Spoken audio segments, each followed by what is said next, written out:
Good evening to all of you. आज हम discuss करने वाले हैं यहाँ पर आपका हाई स्कूल क्लास 10th का तो हिंदी का जो पेपर हुआ है आपका उत्तराखंड बोर्ड का, उस पेपर को आज हम डिस्कस करेंगे। देखिए, सबसे पहले यहाँ पर आपको क्वेश्चन में कुछ निर्देश दिए गए हैं, वो निर्देश आपने पढ़ने हैं। वो निर्देश कुछ इस तरीके से हैं। वो निर्देश हम देखेंगे, निर्देश क्या लिखे हुए हैं। लिखा हुआ है, इस प्रश्न पत्र के 2 खंड और तथा ब हैं, दोनों खंड पूछे गए से प्रश्नों के उत्तर देने अनिवार्य हैं। उत्तर यथासंभव क्रमवार लिखिए, प्रश्नों के अंक उनके सम्मुख अंकित हैं। ठीक है, क्वेश्चंस के जो आंसर्स नंबर है, नंबरिंग जो है वो उनके आगे लिखी हुई है, वहाँ से आप देख सकते हैं कौन सा क्वेश्चन कितने मार्क्स का है। ठीक है, आगे बढ़ेंगे। खंड अ आपके पास है। खंड अ में आपको एक गद्यांश दिया हुआ है। ये गद्यांश है, गद्यांश को ध्यानपूर्वक पढ़कर उसके नीचे प्रश्न के उत्तर लिखने हैं आपने। ठीक है, गद्यांश को पूरा पढ़ेंगे। गद्यांश पूरा पढ़ने के बाद अगर हम आगे बढ़ें तो उसके नीचे कुछ क्वेश्चंस आपको मिलेंगे। इस क्वेश्चंस आपके पास हैं, इन क्वेश्चंस में से जैसे आपके पास क्वेश्चंस हैं, इन क्वेश्चंस के आंसर आपको लिखने हैं। ठीक है, सभी करके आए होंगे, अच्छे क्वेश्चंस आए हुए हैं। कि जैसे कुछ इसमें क्वेश्चंस हैं, ईर्ष्या द्वेष से प्रेरित निंदा को कोई दंड देने की आवश्यकता क्यों नहीं है, ऐसे मनुष्य निंदा क्यों करता है, देवताओं को किससे ईर्ष्या होती है, ईर्ष्या द्वेष से बचने का क्या उपाय है, उपयुक्त गद्यांश का उपयुक्त शीर्षक लिखिए। ठीक है, तो इस तरीके से करके आए होंगे क्वेश्चन साहब। ठीक, आगे बढ़ें। आगे आपके पास है क्वेश्चन नंबर 2। दिए गए संकेत बिंदुओं के आधार पर किसी एक विषय पर लगभग 250 शब्दों में निबंध लिखे। निबंध लिखने को आया जनसंख्या वृद्धि। दूसरा आया है उत्तराखंड प्राकृतिक आपदा। ये आपके सब हेडिंग्स दिए हुए हैं, इन सब हेडिंग्स का यूज करके आपने लिखना था। ठीक है, ये आया है वह। इसके बाद आगे बढ़ें। आगे आपके पास क्वेश्चन नंबर 3 है। क्वेश्चन नंबर 3 में आपको दिया हुआ अपने जन्मदिन पर मित्र द्वारा भेजे गए उपहार के लिए धन्यवाद पत्र लिखिए। काल्पनिक नाम कौका गो है, या इसके अलावा आप ये भी लिख सकते हैं निकटवर्ती किसी पर्यटन स्थल के एक दिवसीय शैक्षिक भ्रमण हेतु अपनी कक्षा के विद्यार्थियों की ओर से अपने प्रधानाचार्य को प्रार्थना पत्र लिखिए। आपका काल्पनिक नाम कौका गो है। ठीक है, ये आप करेंगे। उसके बाद अगर हम आगे बढ़ें क्वेश्चन नंबर 4 पर। क्वेश्चन नंबर 4 में निम्नलिखित खंड क एवं ख में क्रियापद छांटिए, उनके भेद लिए। क्रियापद छांटने आपने इनमें। ठीक है, ऐसे ही ग और घ में यथानिर्देश उत्तर दीजिए, यहाँ पे आपने उत्तर देने हैं। ठीक है, इस तरीके से क्वेश्चन आए हैं। फिर आगे बढ़ेंगे।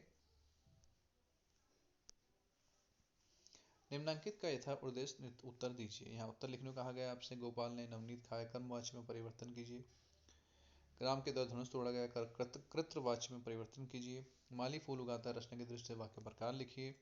यदि तुम परिश्रम करते हो तो प्रथम श्रेणी में उत्तीर्ण होते, रचना की दृष्टि से वाक्य प्रकार लिखिए। ठीक है, इस तरीके से करना था।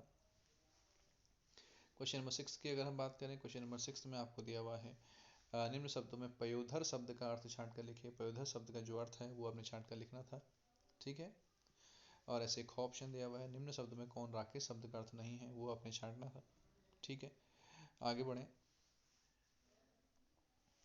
आगे क्वेश्चन नंबर 7 आपको दिया हुआ, निम्न काव्यांशों को पढ़कर किसी काव्यांश के नीचे दिए गए किन्हीं 2 प्रश्नों के उत्तर लिखिए। काव्यांश आपको दिया हुआ है, इस काव्यांश में से आपने क्या करना है, हाँ, किन्हीं 2 प्रश्नों के उत्तर आपको देने हैं।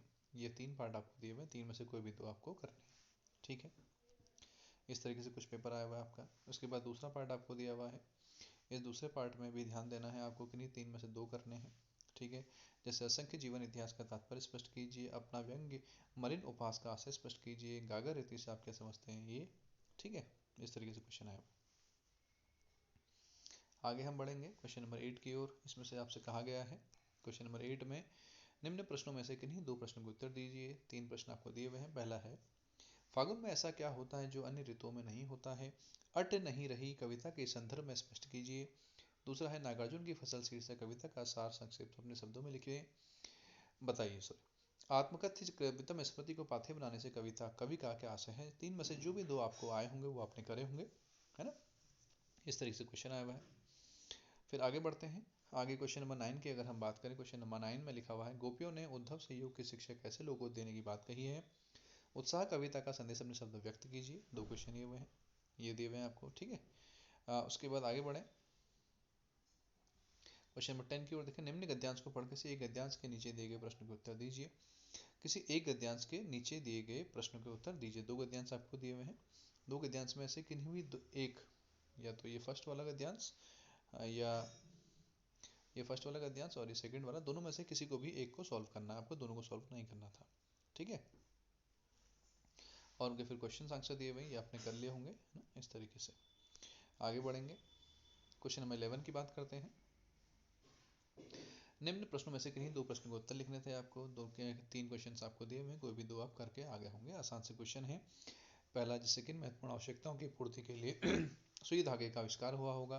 दूसरा, पठित पाठ के आधार पर बताइए कि बाल गोविंद भगत सामाजिक मान्यता को नहीं मानते थे। इस तरीके से करने थे, ठीक है।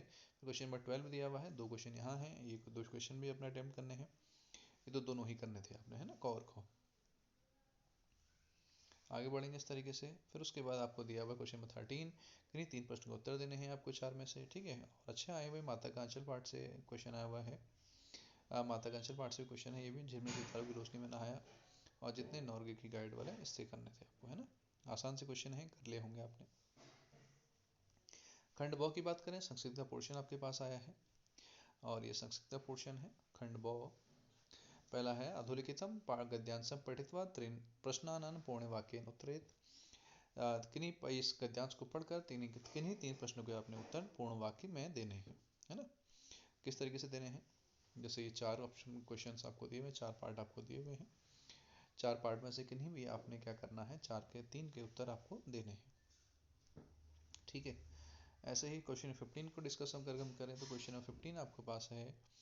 क्वेश्चन 15 में भी लिखा हुआ है कि किन्हीं 2 प्रश्नों के उत्तर आपको देने हैं। 3 क्वेश्चन आपको दिए हुए हैं। पहला, सुप्रभातम कदा भविष्यति, द्विरेफः किम विचिन्तयति, गजो काम उज्जहार, है ना। 3 में से जो भी 2 आपको आए होंगे अपने किए होंगे इस तरीके से। उसके बाद क्वेश्चन नंबर 16 की हम बात करें तो 16 में लिखा है, पठित पाठाधारितान 3 प्रश्नानां पूर्ण वाक्येन उत्तरेत। किन्हीं 3 प्रश्नों के आपको उत्तर देने हैं, इनमें से 4 में से। पहला लिखा है, सत्संगते जनेषु कीदृश प्रभाव भवति। दूसरा लिखा, मनुयः किं प्राप्तुं विद्या हिमालयं गच्छन्ति। तीसरा, हरिद्वारम केशव प्रमुख तीर्थस्थलमस्ति। चौथा, चाणक्यः कासीत्, ठीक है। उसके बाद अगर हम बात करें आगे क्वेश्चन नंबर 17 की, क्वेश्चन नंबर 17 में भी आपको दिया केवल 4 के आपने ऑप्शन है। ये 5 ऑप्शन आपको दिए हुए हैं, 5 में से कोई भी 4 आपको करने हैं, और कर लिए होंगे आपने, है ना। आगे हम बढ़ते हैं क्वेश्चन नंबर 18 की ओर। क्वेश्चन नंबर 18 आपके पास है। क्वेश्चन नंबर 18 में लिखा हुआ है, किन्हीं 4 प्रश्न के उत्तर आपको देने हैं, 1, 2, 3 और एक 4 ऑप्शन, चौथा ऑप्शन आपके पास और है। इनमें से कोई भी 4 के आपको क्वेश्चन अटेम्प्ट करने थे, है ना, इन 4 के। आगे बढ़ेंगे। उसके बाद देखिए क्वेश्चन नंबर 19 आपके पास है। निम्न शब्द सूचितः चतुराणाम शब्दानाम वाक्य प्रयोगम कुरुत। इनमें से किन्हीं 4 का आपने क्या करना है, वाक्य प्रयोग करना है। ये 6 आपको दिए हुए, इन्हीं 4 का आपने वाक्य प्रयोग करना है, ठीक है। या इसके अलावा ये आपसे कहा गया है 2 का संस्कृत में अनुवाद करना है। ये 2 आपको दिए हुए हैं, इन 2 का संस्कृत में क्या करना है, आपने अनुवाद करना है। ये 3 है, 3 में से कोई भी 2 आपने करने थे, ठीक है। तो इस तरीके से पेपर आया हुआ है। कुल मिला के पेपर काफ़ी अच्छा है, और ये लास्ट क्वेश्चन था आपका, ठीक है। इस तरीके से पेपर आया हुआ है, और सभी करके आए होंगे। हिंदी का पेपर था, पहला पेपर आपका आज। तो बच्चों सभी ने करा होगा, और उम्मीद करते हैं सभी क्वेश्चन सारे अटेम्प्ट करके आए होंगे। क्वेश्चंस अटेम्प्ट करना ज़रूरी है, और क्वेश्चन को प्रॉपर तरीके से करके आएँ, अच्छा करके आएँ। अब अपने नेक्स्ट एग्ज़ाम, साइंस का आपका एग्ज़ाम है शायद, साइंस के एग्ज़ाम की तैयारी करिए। और आपको वीडियोस कैसी लगी, आज की वीडियो कैसी लगी, ज़रूर बताएं कमेंट करके।